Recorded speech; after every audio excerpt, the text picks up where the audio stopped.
മുംബൈ ആ പേര് കേൾക്കുമ്പോഴേ തിരക്കാണ് ഓർമ്മ വരുന്നതല്ലേ. ലക്ഷക്കണക്കിന് ആളുകൾ ഓഫീസുകളിലേക്ക് ഓടുന്നു.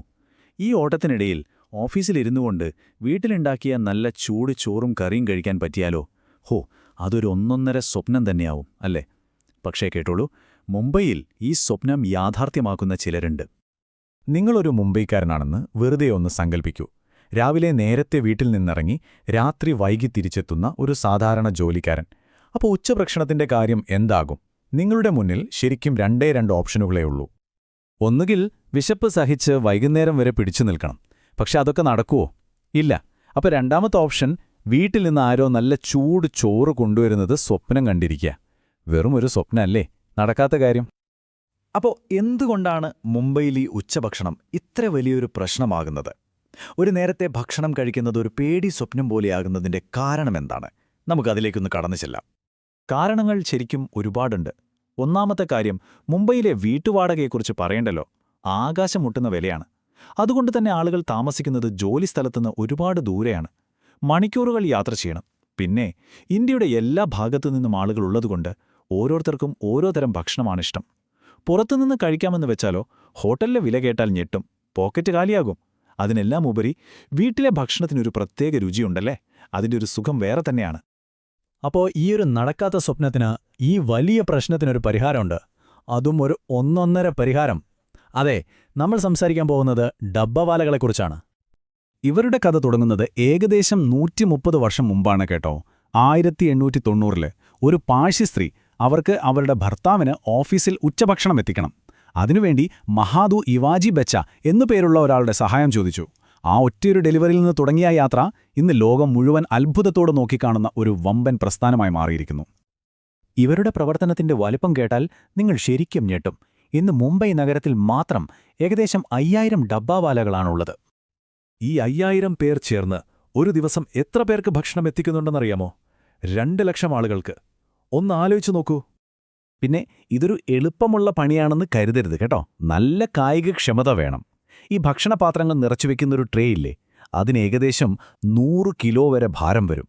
ആ ഭാരവും ചുമന്നുകൊണ്ടാണ് അവർ ഓരോ ദിവസവും ഈ 2 ലക്ഷം ആളുകളുടെ വിശപ്പകറ്റുന്നത്. അപ്പോൾ നിങ്ങളുടെ എല്ലാം മനസ്സിലിപ്പോൾ ഒരു ചോദ്യം വരുന്നുണ്ടാകും അല്ലേ? ഒരു സ്മാർട്ട് ഫോൺ പോലും ഇല്ല, GPS ഇല്ല, ഒരു ഡെലിവറി ആപ്പും ഇല്ല.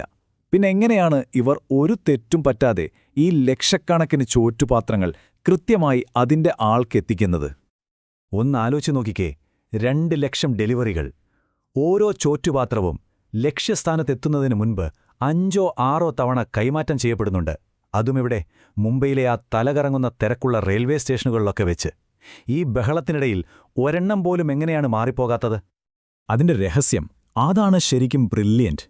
ഓരോ ചോട്ടുപാത്രത്തിന്റെ മുകളിലും ഒരു കോഡുണ്ടാകും. അക്ഷരങ്ങളും അക്കങ്ങളും നിറങ്ങളുമൊക്കെ ചേർന്ന ഒരു പ്രത്യേക കോഡ്.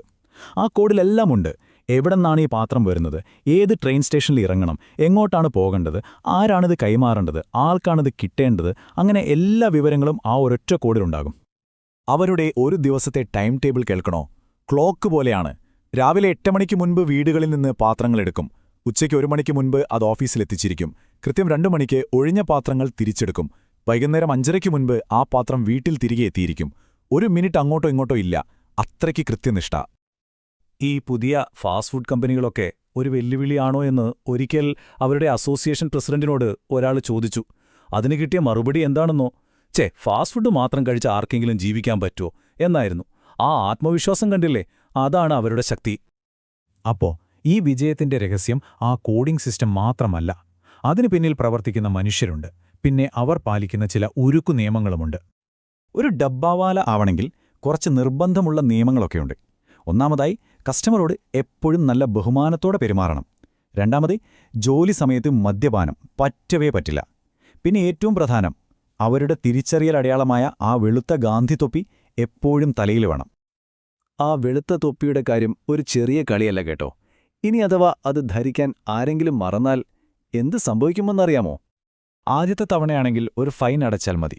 പക്ഷേ രണ്ടാമതും ഇതേ തെറ്റ് ആവർത്തിച്ചാലോ, പിന്നെ ആൾക്ക് അസോസിയേഷനിൽ സ്ഥാനമുണ്ടാവില്ല, പുറത്താണ്.